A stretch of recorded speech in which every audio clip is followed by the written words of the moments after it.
Hello, everybody, and welcome back. I'm Michael Makniak. This is the Holding It Together Kinda podcast. And I've asked my dear friend and partner in crime in the What It Takes and the Care Coalition venture to join me today because I hate listening to podcasts where one person is talking at me. So I don't want to be that guy that does that to you. So Victoria Cure is here with me to sort of probably argue with me about topics that I want to discuss with you because these came up this week. I have had this particular tool in my arsenal for probably 2 decades, no joke. So, what this is all about today is I want to talk to you very pointedly and very matter of factly about misconceptions that families have about their abilities as caregivers and their abilities as fiduciary, if appointed, and also the abilities or the inabilities about some of the other people that you run into in the journey along the way. Caregiving people, providers, doctors, case managers, and whatnot. So I call this my 5 misconceptions that caregivers and fiduciaries might have, or that we may have about fiduciaries and caregivers. So I've handed my script, so to speak, to Victoria, so she could sort of be the proctor to get me fired up rather than me usually having to get her fired up, which doesn't take a lot, not gonna lie. Good morning, Victoria. How are you? Good morning, sunshine. I see you're in rare form this morning. Oh, I'm in rare form. I I've am been so in rare glad. form for like 2 weeks straight right now, and I got to get out of it. But Yes, you do. Yes, anyway, what do you think about the topic as I just described it and some of the things that what I want to talk about today? absolutely. And first, thank you for letting me come on here and rile you up because I don't think it takes much for me to do. But Nope. nope, I can just show up and rile you up.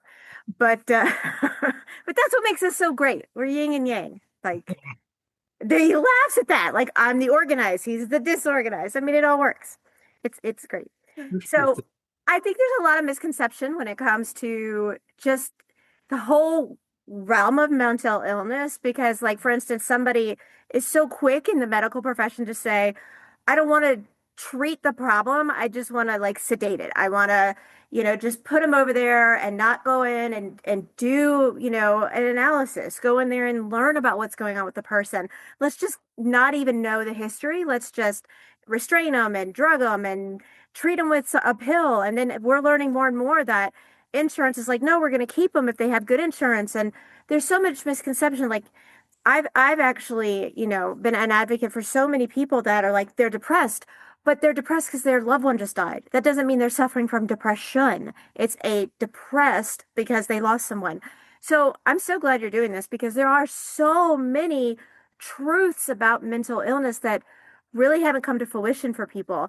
Like, for instance, mental illness is treated much like any other illness. I don't agree with that at all. I think that is completely out in left field. What do you think about that? Like that people just say, okay, well, you have a mental illness because you're depressed and it's depression, but it's not situational, but they want to call it that way. Well, I think the interesting thing is that,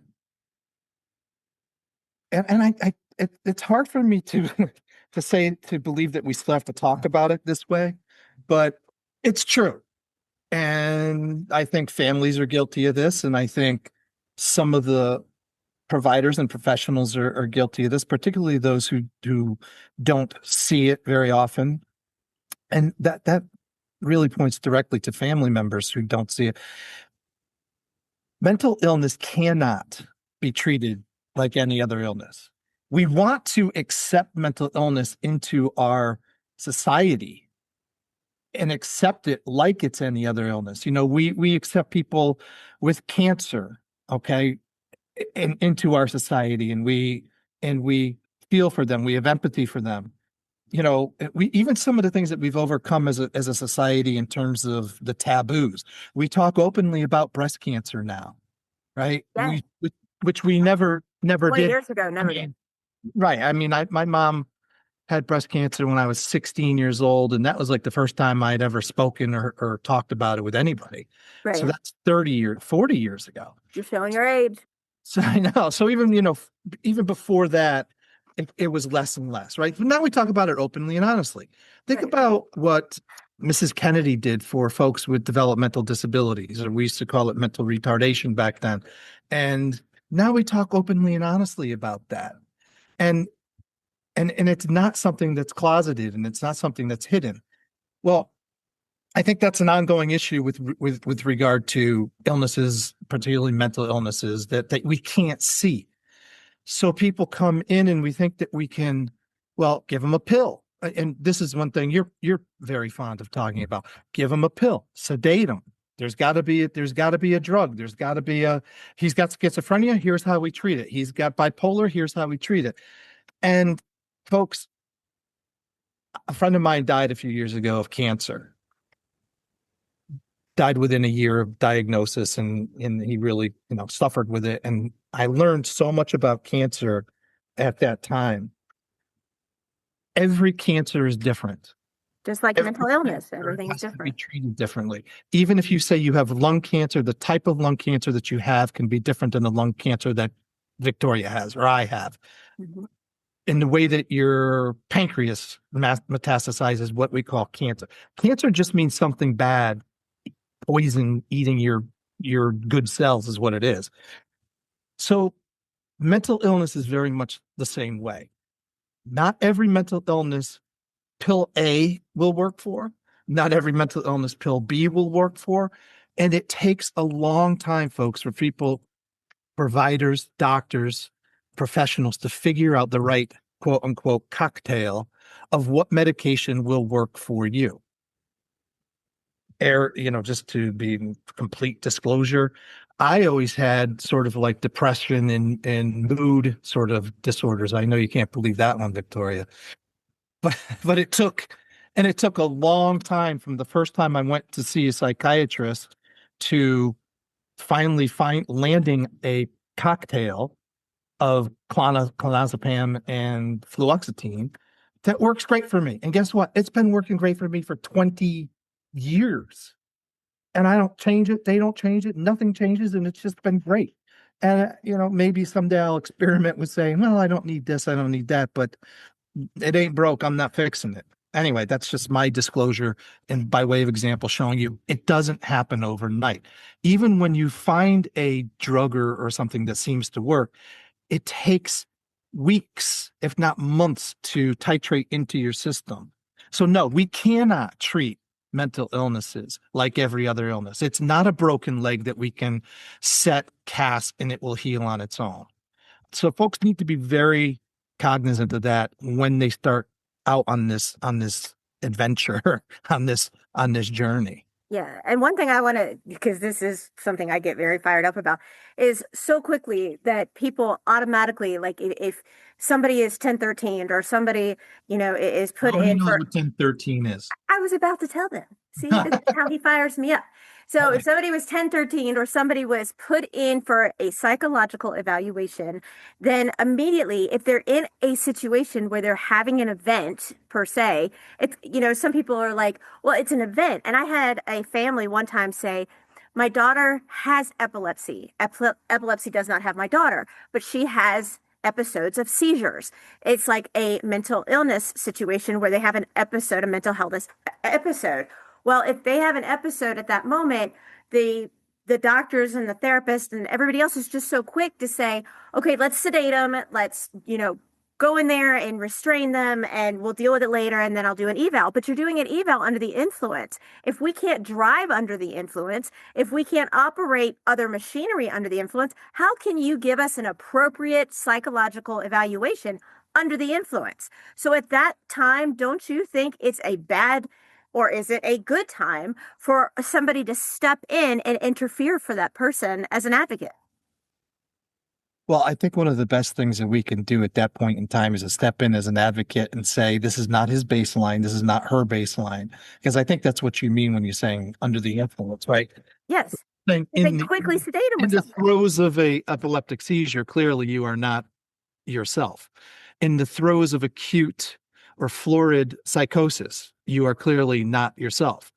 One of the things that you and I talked to Rebecca Iantoni about was how important it is for families to get in there and be brave and tell the doctors or the providers, the staff, She's a this powerhouse mom. She's a this special needs mom. Y'all need to go back and well, check that so episode are out. you, and so are all the people that we're trying to encourage to do this kind of work.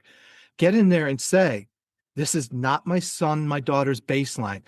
I mean, Rebecca takes it as far as here's a video of him as his baseline. This is what he's normally like. Right now, this is not him.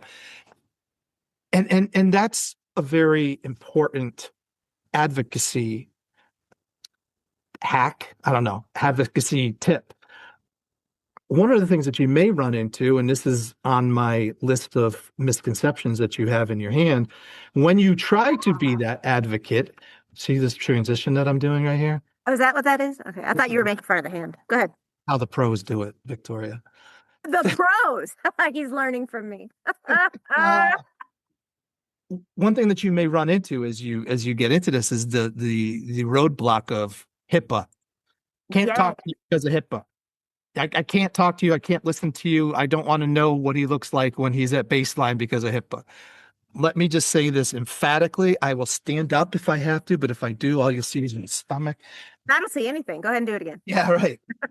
There is no law, HIPAA, privacy, confidentiality, civil rights, whatever you want to go. There's no law that says that I, as a provider, a physician, a nurse, a case manager, cannot listen to Victoria giving me information about her loved one.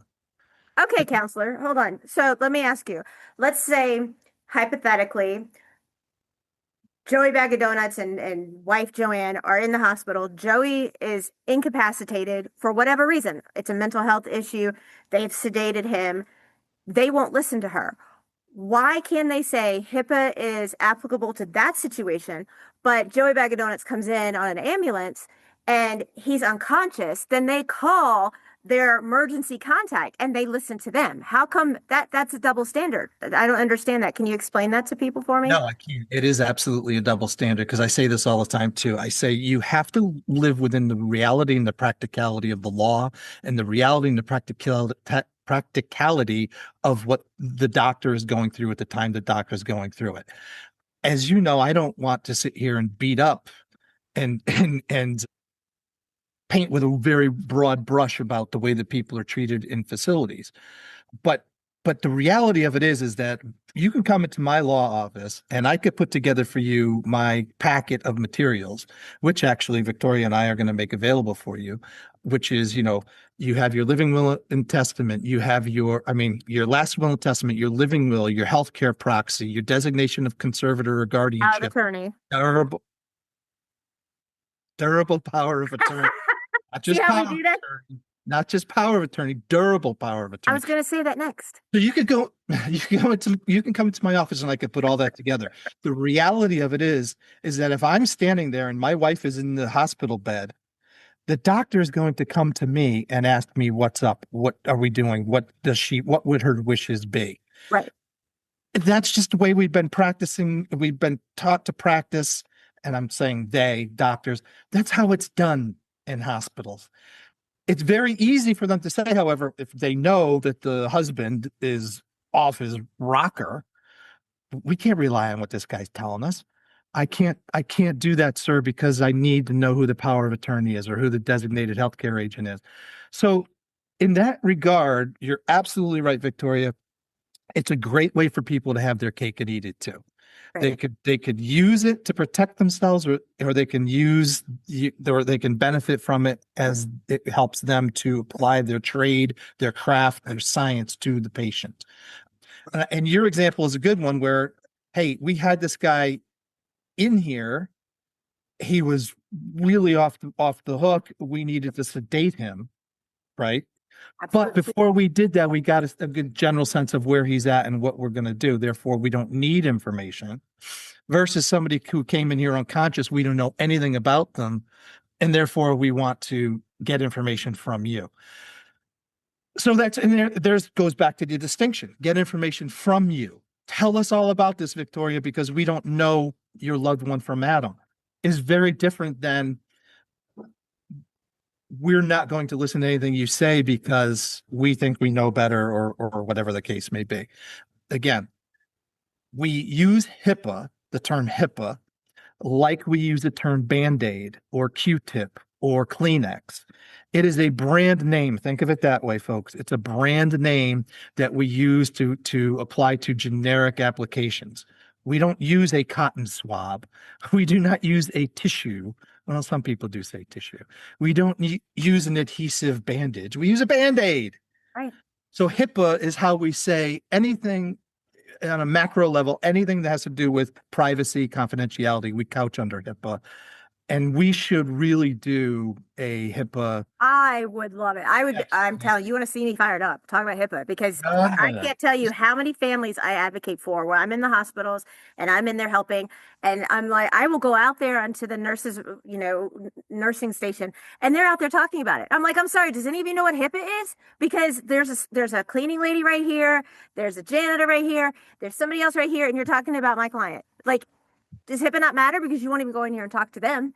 You won't listen to mom. You won't listen to that because your child's 19, but mentally she's 10, but you don't know that because you won't listen to mom. Well, I also tell everybody also, and I'm going to give this little tidbit on, is that especially if you are in a situation, regardless of your situation, if you have the appropriate documents that Mike was talking about, you can have them already on file at the hospital. You can do that. And I'm telling you, I can't tell you how many times between mine and my daughter's surgeries and my clients' times I've been in there with clients, they don't talk to each other. And B, they don't look, whatever this my chart is a foreign language to them. They don't check it out and look at it. You've got like 3 minutes of research that they do before they come in there and give you 8, 9 minutes of their time, and they're done. That's it. And there's no way they're going to know everything about a complex person in 3 minutes. and you bring up a good point because let's say that an individual is struggling with mental health issues and they wind up going to the hospital. They're in the emergency room. The providers, and if it's an emergent situation, you can almost understand this. But if a person is admitted to the hospital, as you just described, you can't understand it. Where the provider doesn't do their research to go and look at their old records, right? Because records aren't just thrown away. I mean, we can look up and say, hey, Mike Makniak was here last year. Oh, look he's got a conservator. He's got a guardian. And you cannot rely on an individual who's floridly psychotic to say to you, I have a conservator. I have a guardian. Her name is Victoria Cure. Here's her phone number, right? So many times we have folks that wind up in medical and hospital settings, and the hospital doesn't even know that there's a person out there who is responsible or who should be getting the phone calls. So it's very easy for us to say, God damn it, why didn't you call me? Take a step back, take a deep breath. And I'm looking right at you, Victoria, as I say this. We got to, sometimes how should they have known? How could they have known? Yeah, they probably could go back and look at the records. But if this is a new patient, a new situation to them altogether, those records may not be there too. Right. So to your point, it is very important that if you are a frequent flyer in the hospital or your client, your family member, your ward is a frequent flyer to the hospital, just, make sure that they have the records there. Quick anecdote. I have a client who there's 2 hospitals that she picks depending on which ones will give her the drugs that she wants.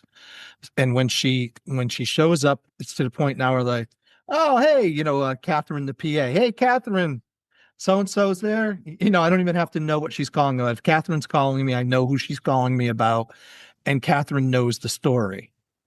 That's great because, it's great for us. I don't have to regurgitate the whole long story, but sometimes it's very frustrating when you do have to regurgitate that story. Mm-hmm. But the point of this whole discussion was Catherine should listen to me in regurgitating that story. Catherine should take the information that I have. And one of the tricks that we talked about, I know we talked about it with Rebecca, was when you get Catherine on the phone, folks, write this down. This is a script. I'm going to give it to you right now. I know that you cannot confirm nor deny that my daughter is in your hospital. However, if my daughter is in your hospital, I'm not asking you at this point to disclose information to me, I just want you to listen while I disclose information to you. Right. That's a great little 2-line script that we should probably put in the show notes here for people to copy, keep it by your phone, and have it. Okay, counselor. So here's my question to you. If HIPAA says they're here to protect you and everything, what happens when they said, oh, we can't even tell you if they're here, blah, blah, blah.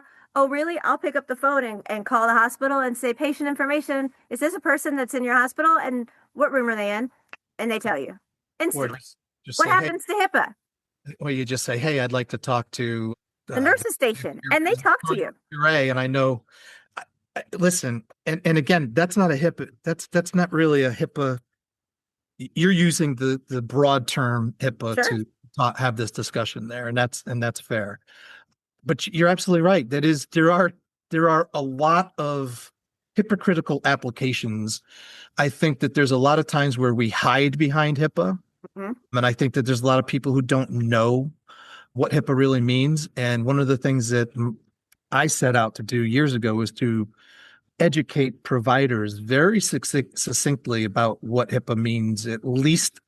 And I don't get too far into the computer technical side of it, but understand what it says. And again, we probably should do and will do a HIPAA probably in this platform where we can go through the rules. I mean, HIPAA is really straightforward. If you just follow it, it really lays out for itself really what it is. I just don't think lay people and professionals take the time to read it. Right. All right. So, counselor, is Yes. it true that attorneys are really only acting in the best interest of their loved ones? No, it's not true. Attorneys do not act in the best interest of your loved one. It's a very good question, Victoria. Glad I put it down there for you to ask. This is a family show, and she's giving me the finger on the family I'm program. giving you a hand. That's all I'm saying. That's all you got. Okay, here we go. Listen, the reality of it is, folks, that an attorney's role, and this comes into play a lot. In fact, I spoke to a mom last night, 5:30, 6 o'clock at night. An attorney's role is to do what their client wants them to do. It is not necessarily to act in the best interest of a client. Okay. My role as a lawyer is to do what my client tells me they want me to do. Very often, we wind up in conflict about this because families are like, they cannot understand why we would advocate something that would not be in their loved one's best interest. Did I say that right? Yes. Yeah. And that gets people so pissed off, and it gets people to the point where they hate lawyers even more than they already do. But a lawyer's ethical responsibility is to do right by their client. Hopefully, doing right by your client means acting in their best interest, but it doesn't always.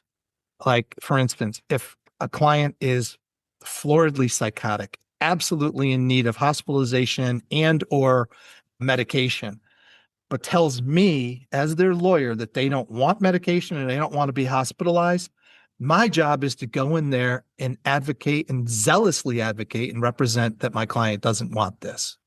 Even The if that's what they family's need. role, the other providers, the other people out there, their role is to come in and say all the reasons that the individual does need to stay. Like that's as plain as I can make it. Like if the glove doesn't fit, a quit kind of thing. Yeah, I guess so. I'm just saying. The So, glove don't fit, you must have quit. so strategically, Yeah. should you be focusing around the disability of your loved ones when this is going on? Well, it's very easy for us to go into a room. Let's say that we're at a hearing now. We're having a probate hearing where the judge is to decide whether or not my loved one, let's use you. You are in a hearing I knew where you loved me. I knew it. the judge is trying to decide whether or not your loved one should be involuntarily committed to a hospital or involuntarily medicated. Okay. I'm the lawyer. I'm coming in representing your loved one, and I'm saying she doesn't want to be here. She wants out. And you're jumping up and down, yelling and carrying on that this is BS, that you're not doing your job. And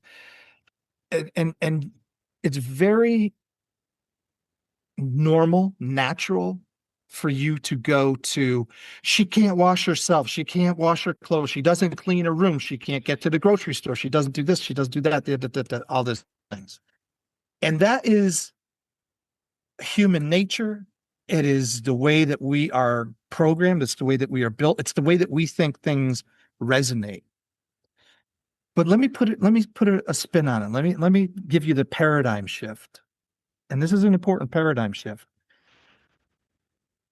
I think it goes a lot further if the family goes into the courtroom thinking of all of the positive things that their loved one can do. So Victoria goes into the room now and says to the judge, Judge, here's, you know what? My daughter is really great at X, Y, and Z.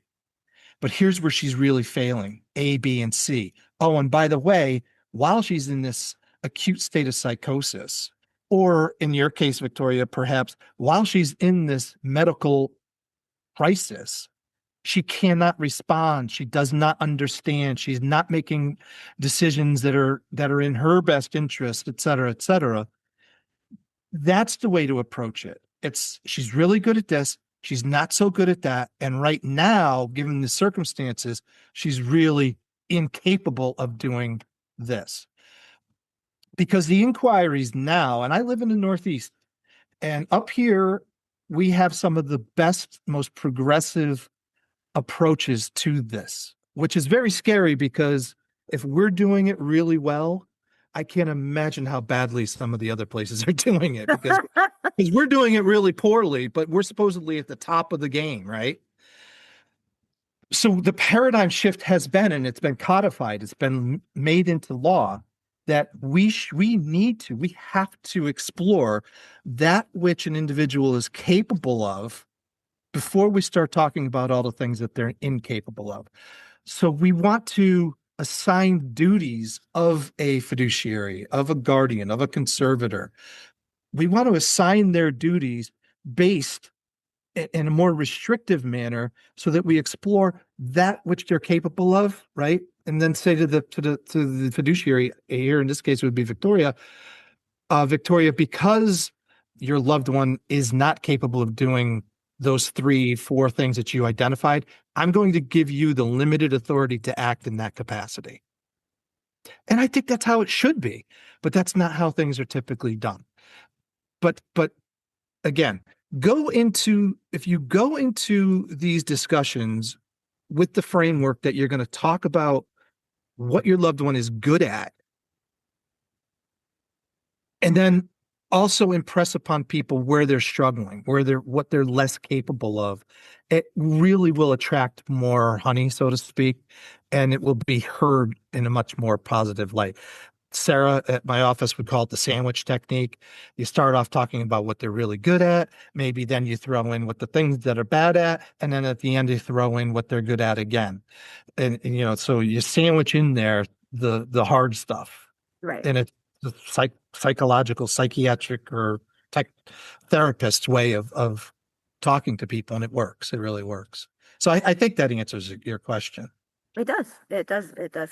Now, there's a difference between a guardianship and a conservatorship. What is the difference? It depends on where you live.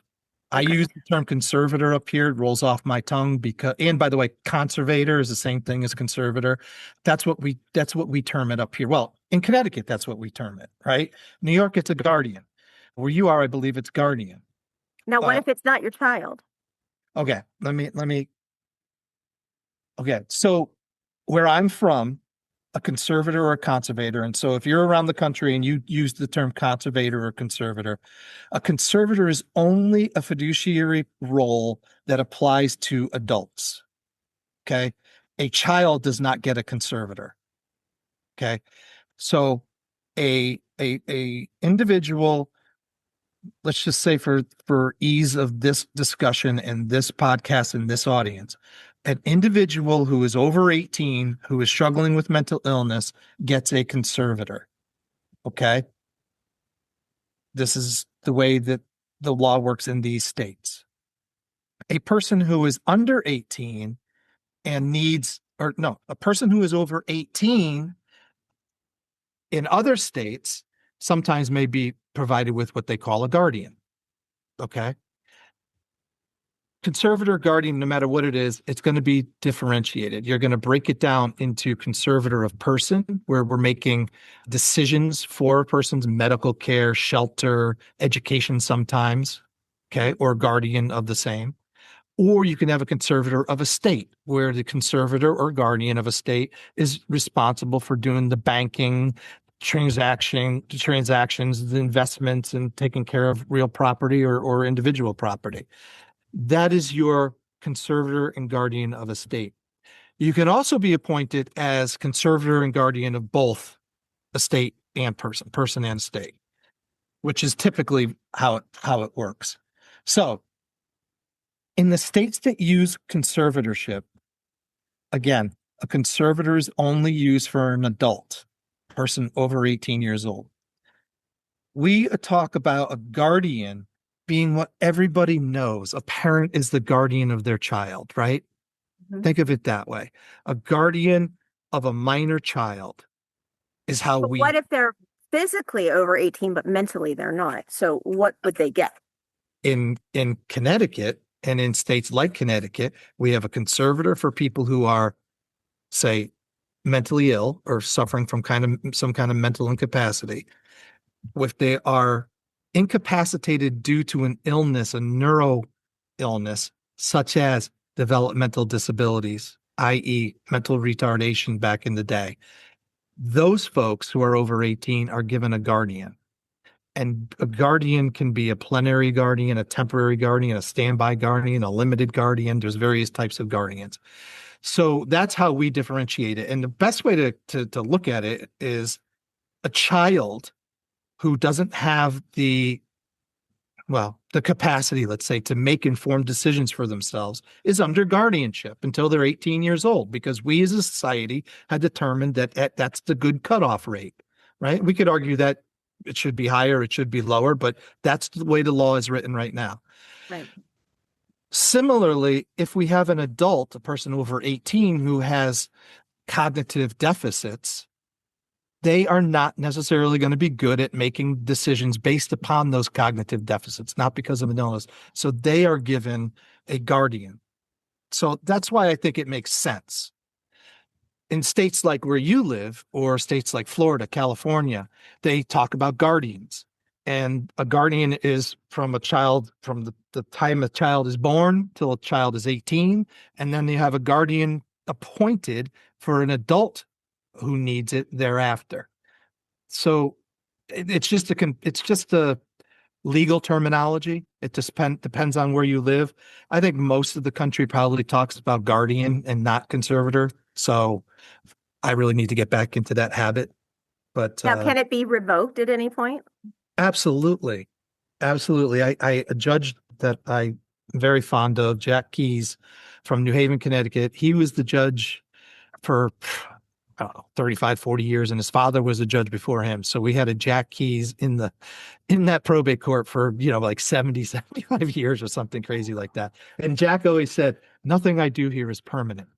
We can always undo what we do here. And that's the beauty of the probate court system and working within that system. A guardianship can be revoked. In fact, under the law, a guardianship or a conservatorship, both, need to be reviewed on a regular basis, depending on where you live. That could be every year. It could be every 3 years. And basically, an attorney is appointed to go out, see the individual, and say, yeah, they still need this, or no, they don't need this anymore. And it's a paper trail, and they keep the paper trail going. So absolutely, these things can be undone. See, that's great information. And we got all 5 answered. Well, it's hard because some people don't want to go down this road of, it's very sticky. I don't know if I want to be guardianship. I don't want my kid to hate me because I'm guardian of, or I've applied for the guardianship. And I think maybe this is our 6th misconception. I think people need to be very, very careful about what they think a fiduciary has the ability to do. We think, well, I'm the conservator, therefore I can have my son committed to a hospital. I'm a guardian, therefore I can force my son to take medications. If you think about it from a practical perspective, how the hell do you think you're going to do that? Right. How do you think that you are going to force your kid to live in an apartment that you got for them? How do you think you can't get your 13-year-old to listen to you? How do you think you're going to get your 26-year-old son to listen to them? So I really caution people, not only family members who think that the silver bullet is getting a conservator or a guardian appointed, but also when I do consulting to big teams who are saying, we want to bring in a conservator. Okay, why do you think you need a conservator is the first question. Is getting a conservator or a guardian the least restrictive next step that we can take to treat or to provide for the loved one? Because sometimes a conservator or a guardian is just another warm body at the table who's taking up space and limited in what they can achieve just as much as we are at this point. And Right. God knows we don't need more warm bodies at the table. Yeah. You know? So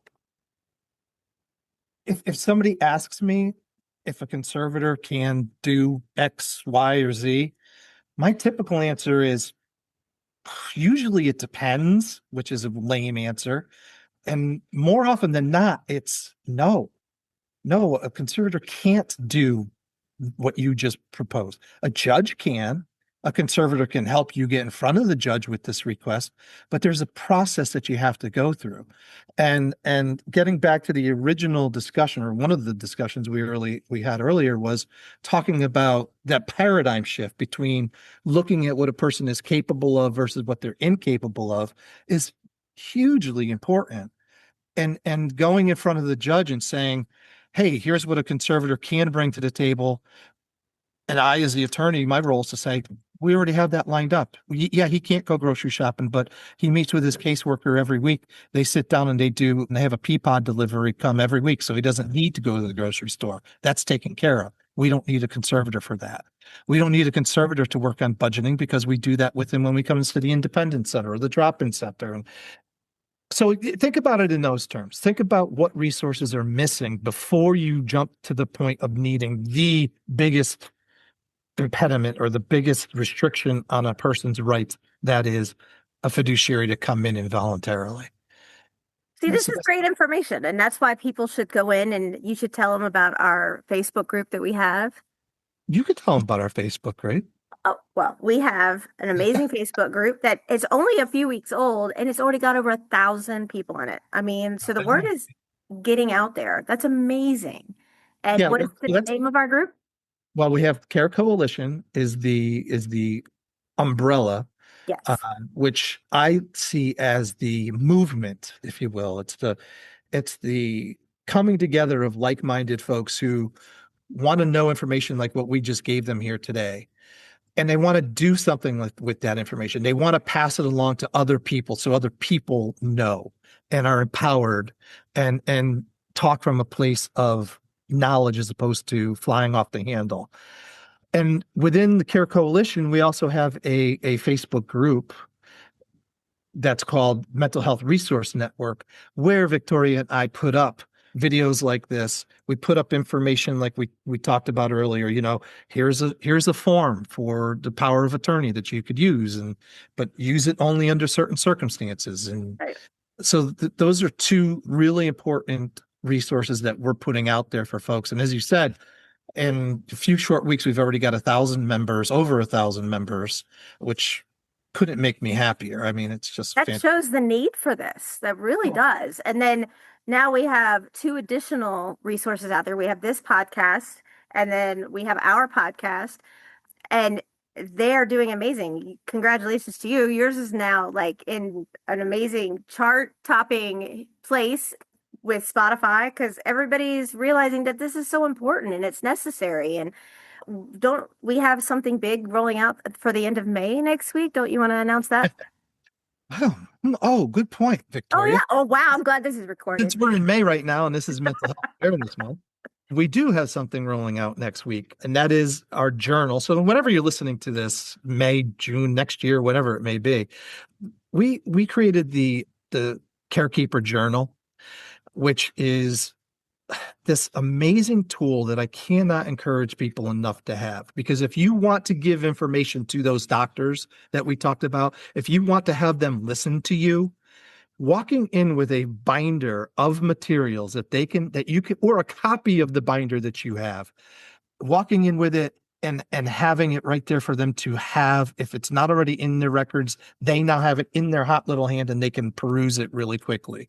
They could see what medications your loved one's on, what the frequency is, when they go to see their doctor, or when they don't go to see their doctor, their psychiatrist, their counselor. You could talk in this journal. There's places for you to give history. What was the onset of the illness? There's a place where you could say what has worked, what hasn't worked. And folks, from my perspective as being a lawyer in big highfalutin consulting meetings, and from Victoria's perspective of being not only a patient herself, but an advocate for her daughter, I can tell you that when you hand a doctor a great timeline and full of great information, they think you would think it's Christmas morning.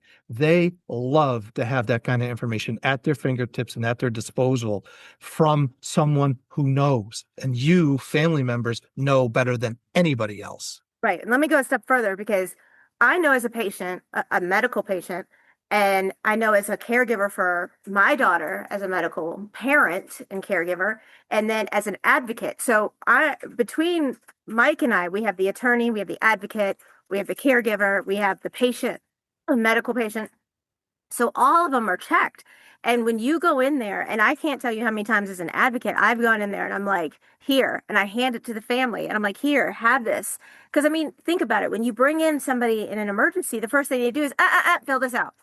Well, you already have filled out. So like you have all this pertinent information, and whether you're the caregiver, whether you're the parent, whether you're the patient yourself, and you have this binder and you put it in your emergency kit, you put it an extra copy in your car, you give it to your loved one and your emergency contact, you can give all of your loved ones copies of this. It can literally save your life. It literally saves your life. And I'm not saying this as an attorney, because I'm not. I'm saying this as the parent of a complex child. I'm saying this as a patient of over 120 surgeries. I'm saying this as an advocate who has advocated for hundreds and hundreds of families, actually in doctors' offices, in the emergency room, in mental health facilities. And I'm telling you, this packet, what has been created and put together, is the all to go to. And you can go Google and find, and here's the difference. You can go to Walmart and look at like drawing books, and they have 50 different ones, right? And it depends what you want. But inside, you're like, oh, what do they have in it? This is the one that you need, because this is the one that has everything that you're missing. And when you go in there, especially when you, unfortunately, and I hate to say when you're not accustomed to it, because like we are so accustomed to it, we know. It's just, we're in our wheelhouse, unfortunately. But when you go in there and you're on high alert and you're scared and you have I call it the roller coaster of emotions, where it's, what's going on? Oh my God, I'm looking at my loved one and I don't know what's happening. And you forget things, which is normal. It's expected. And you think, oh my God, I forgot to tell them that they're allergic to amoxicillin. I forgot to tell them that they're allergic to sulfur, or that they're allergic to tegaderm, or, whatever it is. You have all of that right there so that you can focus on your loved one. You don't have to focus on the ins and outs of this. Hand it to them and have a peace of mind. And it is so important, because I've done this for over 20 years. He's older than me, so he's done this for 30 years. And when you can go in, I have to zing you when I can, but when you can have this at your fingertips and say, hey, here it is. Here's everything you need. And yes, there's stuff out there that says, here's my emergency contact, here's all this, but nothing compiled like this that has things you can't even think about needing, but they're already here for you. This is the binder that you have to go get. We're putting it out next week. By the time this comes out, we're talking about end of May of 26. In case you hear this in a year, this is what you need. This is the bottom line. Drop the mic, save the day. Drop the mic, save the day. Journal. I would let you drop the mic, except that I also want to impress upon people that there's a lot of tools in there that are geared toward you, family member, as the caregiver, to make sure that you're taking care of yourself. So we have guided walkthroughs, daily, weekly, monthly guided things, whatever you're comfortable with. This thing's your own. You make it your own. But so anyway, the journal's coming out and officially being launched. In fact, I got to go up to the printer today. So All there you have it. exciting news. So thank you all for being here. Thank you for holding it together, kinda. And thank you to Victoria Cure for joining me today so I didn't have to talk to Hear myself. himself speak. And this is what it takes. This is what it takes. This is what it takes. This is what it takes. Thanks, everybody.